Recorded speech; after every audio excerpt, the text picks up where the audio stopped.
Guys, this is Chauncey from Session Stories, and today we're joined by Winyah, hailing from South Carolina, named after the historic Winyah Bay. They're a band that's rising fast on the indie rock scene, bringing together coastal nostalgia, emotional depth, and an earnest yet playful songwriting voice. Their debut album, Lot to Learn, feels like a melodic journey through loss, longing, change, and rediscovery. And yeah, let's get into it. Welcome. Thanks so much. Thanks for having us. Yeah, of course. So just diving into some of the album themes. So songs like Thread and the title track, Lot to Learn, in a sense speak to being maybe caught between missing the past, like maybe nostalgia from home, and then like fighting what's next to come. So how did that push and pull between nostalgia and change maybe like shape the songwriting? That push and pull was kind of naturally created through the first moments of being a band and our first moments of really learning what it was like to be on the road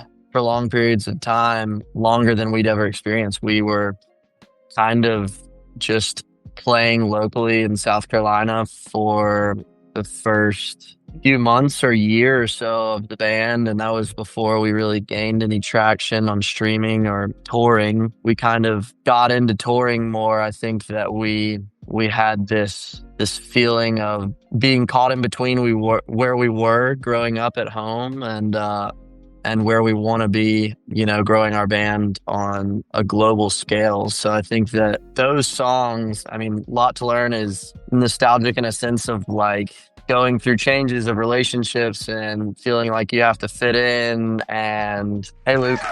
That's Luke, also known as Butters, our guitarist, just joined in. Thanks for joining us, Luke. Yeah, so Lot to Learn, I think, is like kind of an ode to things changing and wanting to fit in and also, like finding your own way in that. And then Thread is kind of like, all right, things are changing. How can we hold on to the past, but also, move forward and feel okay when we're at like a crossroads and don't know what to do and just kind of like leap of faith and hang on for dear life, Yeah. That kind of answers the next question. I was going to ask, like, from you're on top of the mountain to feel it again, there's a shift towards acceptance. Some tracks feel like they're looking back maybe with like a little more clarity on certain situations. So I was going to ask you, do you feel the album marks a turning point and how you like process change or growing up? I think so, for sure. I think the biggest turning point for me really is learning how we process those changes and growing up and where we are now, but also learning how, I process them and how my bandmates process them, and then how we can come together and express that in a way that feels comprehensive and cohesive and representative of the group as a whole. Whenever we were writing the album, it was less of us trying to write an album and more of us just trying to get out as many songs as we could. And then it just kind of turned into an album. And I think that we kind of found that we had a lot of overlap in this feelings of nostalgia of growing up where we did, and also, the feelings of hope and, I guess, not pressure, but like drive to, go and bring Winyah to a scale that's much larger than just our little hometown. Yeah. And what about you, Luke? Kind of just diving in here, but I think you can look at our songs and they can be cohesive together as much as they can be completely opposite from each other at the same time. Yeah. Like looking back now, it totally makes sense, especially to us because we wrote the tunes and stuff and experienced some of those things, and like it makes sense to us, but like you can piece together, like you were saying, On Top of the Mountain, To Feel It All Again, and Thread and stuff, but like it's also just little chapters and little moments. And like Feel It All Again, like that song just came to us at a time that was like perfect for the time being, and that song itself was written in 5 minutes. It was done. Oh, okay. And so when they come like that, it's so nice, and it's a feeling. And Tommy wrote it down, and the band kind of just kept playing the music in a loop, and then that song was done. And then a song like Thread took us a long time to write, and it was I believe it was the last song we wrote for the album, and that was a lot of reflection and a time where like we all kind of committed to the band, and it was scary, and it's just a little bit about letting go, and then which way is the right direction, and then kind of at the end there you're just like, screw it, we're sending it. And then a lot to learn. To me, it's kind of like both of those songs combined, like in a meaning of just like, there's no place I'd rather be than here right now. It's like you don't have to reminisce of the past, and you don't have to stress about the future. Put the phone down, put the politics down, put everything aside, and just take life as it is, and what we are and who we are and what we love. And looking at it as a grand scheme, I could totally see that making all sense together. But at the time, I don't necessarily know if that was the plan, but like it's cool looking back to see that that's how it fit each other. Yeah. You mentioned that Thread took a while to write. Like, why is that? Was it more the lyrics, or was it getting the melody down? Like, what was so challenging about Thread at the time? I guess like we wrote what we thought was all of Thread in June of last year. And then as we played it and started to play it live and flesh it out live, it didn't really feel finished. And so our bass players, Steve-O and Luke, they kind of came up with this idea to just like take it from this kind of like floaty and very chill song, and then really just like amping it up a few notches at the end of the song to really drive the point home, being, this is it. We're letting go. We're going to stand in the face of uncertainty, and we're just going to go forward, and we're going to do what we know how to do best, and we're going to find ourselves through that. And I think that up until they wrote that song, or wrote that ending to the song, really, where it goes from, really dreamy through the guitar solo and then into the heavy ending. I think that we all felt like before that ending was written, the song was missing something to drive it home. And also we really at that point were focusing on making our live set as good as we can. And I mean, we were always focusing on that, but that was the first time that we really had put pressure on ourselves to elevate our live show. And so we wanted for that song to lead into a moment where it goes from, all right, this song starts off as like a beautiful, very chill melody, and then it leads into this just like crescendo and like a climax of a moment, which kind of speaks to the ebbs and flows of being in a band and being an artist. Because, there's all those moments that you start with in silence, and it starts very quiet and slow, and then, everything can pile up and then lead up to these great moments, or these super stressful moments, or, these turning points. I agree with everything Tommy said, but also the timing of that song, was chaotic. I mean, we were hustling. We were all trying to pay our rent in Nashville. So we were, working our butts off 9 to 5 every day, and straight into the garage, where we're straight into work again until 9-10 o'clock at night, or until the cops showed up and we were being too loud, and so we were practicing for 4-hour sets for fraternity, sorority stuff. We wanted that to be great. We also wanted we were coming into a big support run, and we wanted our 45-minute show to just kick ass. And then an hour and a half will go by like that when you're writing a new song, and everybody's got ideas, and you run through it this way a couple times, and you run through it that way a couple times. It took a long time to finally be like, all right, this is done. So it was just a chaotic time for all of us. We were burning the candle at both ends, and it kind of feels like we've been doing that, so we're maybe used to that now. But like, it was just with work and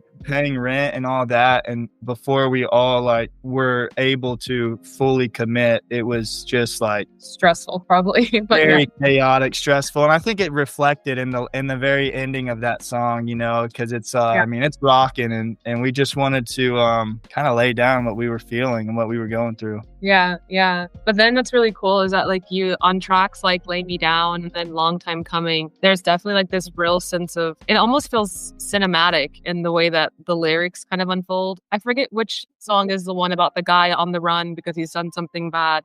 Is that Lay Me Down? Yeah, I love that one. It's really cool. But like it definitely paints like a very vivid picture in your mind when you listen to that song. So do you think in pictures when you write, or is this vivid imagery from like lived experiences, or is it just imagined things, or like how do you like construct songs like this that have this kind of like feel to them? You know, I think it really is kind of a song by song thing. For something like that, I think that the imagery was a little bit easier to capture because we had all kind of experienced similar things. For Lay Me Down, that kind of came from some history in our home region, just with, you know, stories and urban legends or however you would call it. And we kind of just were like, all right, let's kind of flip these on their head and make it our own spin and try to like make a cool like story out of this, and then see how we can paint it through the music, which I think that the instrumentation of that song really does. And same with Feel It All Again. But then other songs like Fool's Game or like even Lock to Learn, that imagery wasn't really like as easy for me at least to draw upon. But that was when I kind of leaned on Steven and Luke to kind of paint those pictures, and then we kind of work through those moments as a team. And then a lot of the times it's just like, you know, we have random ideas in our notes, and then we have to like toe this line and find the right balance of like, okay, we can say this straight up, or we can, you know, use a metaphor or, you know, figure of speech to try and paint it in a more, not vague, but like less on the nose, more poetic and like creative than just saying something straight up. It's situational, but I do think that we tend to lean on imagery and scenes that like we all have experienced as a whole, because that's just where we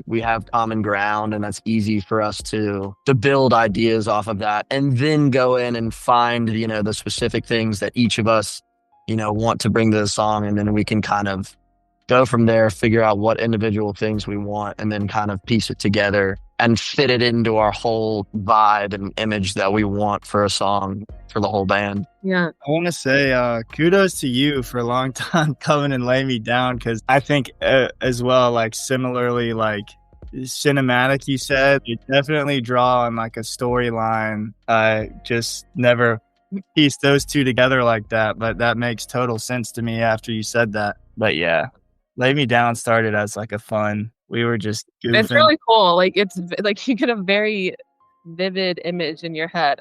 For some reason, I thought I was thinking of No Country for Old Men, but like, obviously not that dark. Jesus. Yeah, I think a lot of the times we subconsciously want to match the lyrics with the music, and a lot of the time the music comes first and then we write on it. I never really realized that until now, thinking about it. I think we like to match, or we did a lot in the first album, matching the lyrics with the tunes, and I think that has its pros and cons, but I think that was kind of just the start of us learning how to write music together as a band, and it was easy. Absolutely. And it worked at the time for us. Yeah. And what I really like about the album is that it ends with Feel It All Again. You get like a sense of like warmth and happiness, and it's super upbeat, and it's like the sun is shining, you've got your girl. And was that like intentional to kind of end the album with this kind of like song that makes you feel like, hell yeah, I've gotten through this whole journey until now? Was that intentional, or did you just... That was intentional. We had that song written, but I think when we did the album tracking, I think actually Thomas might have listed them all together and then got them to pass it all through the band, and it made a lot of sense that way. It's a feel good ending to the album. It's interesting, when we were doing the track listing and sequencing, we wanted to emphasize the first songs of the album. We wanted them to be a representation of where we felt like we we're headed on releases past the album. So like a song like Thread, for example, is pretty representative of where we feel like our sound is heading. And then it kind of just like worked out in a way that Feel It All Again was one of the first songs we ever put out and ever played. It kind of just worked out that we put that song at the end. For us, it was like, all right, we've got all these other songs that we've written since then that we are a little bit more biased towards because we played Feel It All Again for so long during this whole process. Yeah. I think that it was a little bit of us like, all right, this is one of the first songs that we ever put out. And I think that it should be the last on the album because it is this sense of nostalgia. And it's like a good moment to like look back for us on the album that we've written in this like phase of growing as a band and becoming musicians and artists. When we put it last, we were kind of thinking like, this is the song that represents how we feel about this whole phase of like dropping our first album. It's been a wild, crazy ride and not always super easy in the moment. But looking back on it, we're always like, wow, I can't believe that this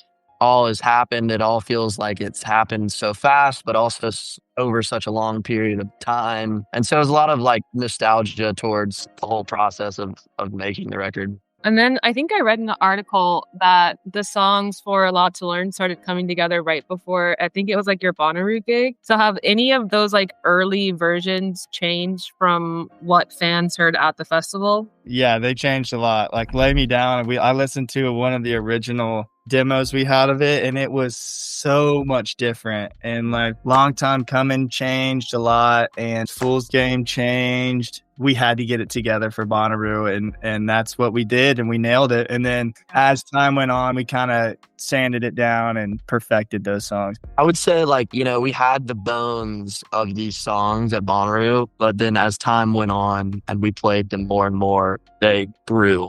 Yeah, that makes sense. And also congrats on Bonnaroo. That's huge. I think that's massive. That must have been super exciting. Thanks so much. It was insane. I don't know how to pronounce this word. Something sessions that you guys just released. Like Saugerties. Okay, I'm happy you said it first because that's not what I was going to say. Okay, so you released the Saugerties Sessions, and then that has stripped back versions of a few tracks on the album. So what drew you to like revisit those songs in that format?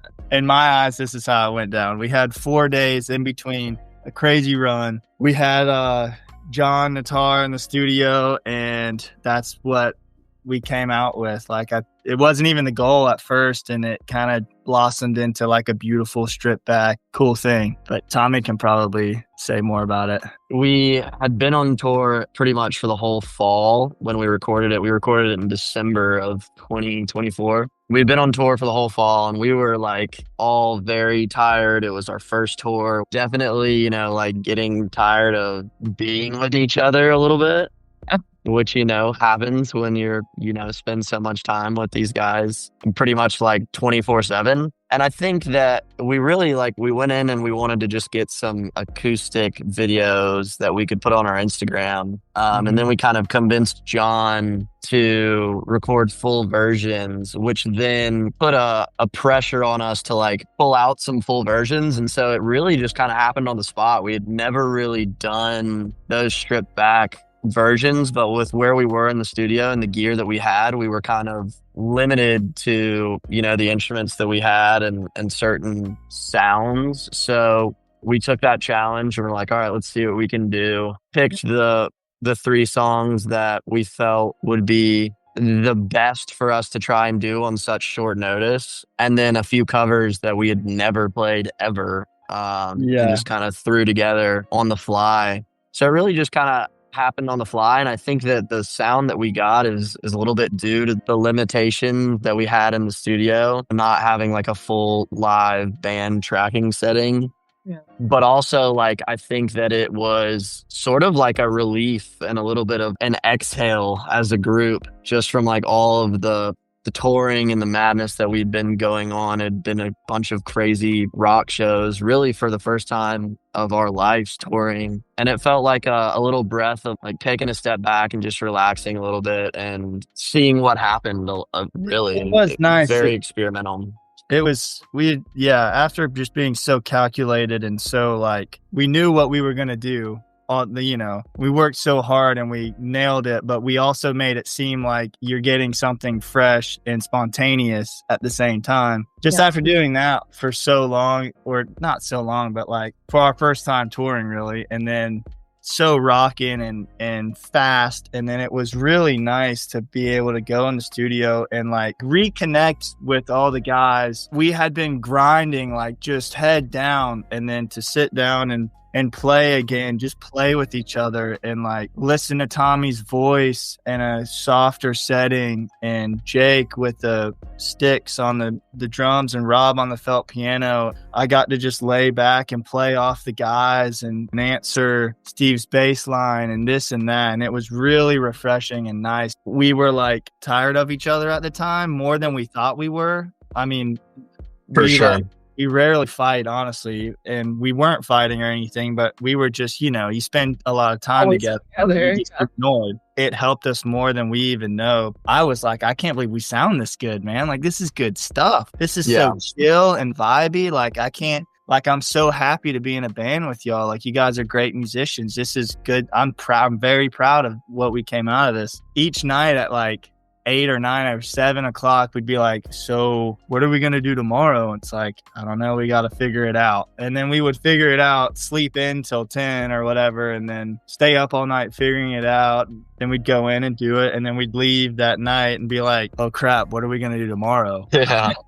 It was like that for like 3 days in a row. And it was limiting, but it was nice. It was a new challenge. And I think that it showed us how to trust in each other in a new way at the time. Whereas like on tour, we get in the grind and it's head down, you drive to the next city, you sound check, you do all the same stuff, you play the show, and then it's just like the cycle. And we were really locked in on that at the time. And whenever we had a few days to like slow down, we were all like, whoa, what the heck? Like, what do we do now?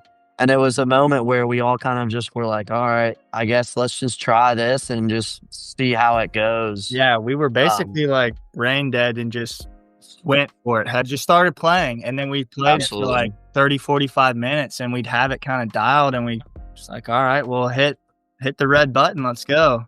Yeah. Oh, yeah. I don't know if we could recreate it. It was like, it was very magical. It was just like we were numb, and then we just wanted to play. We were in a studio and we just started playing. And then 45 minutes later, like, let's do a take. And then for most of them, we'd nail it on, the first go around. We'd be like, should we even do another one just in case? And we kind of just move on and start playing again and decompressing, and then, turning your brain off while you're playing these new songs in a new way. And it's like very meditational kind of. Yeah, it was cool. It was like we were finding harmony through like, just being relaxed and being okay with imperfections and just kind of like going on the fly, I think. Yeah. And like ultimately, what do you hope listeners take away after listening to the album?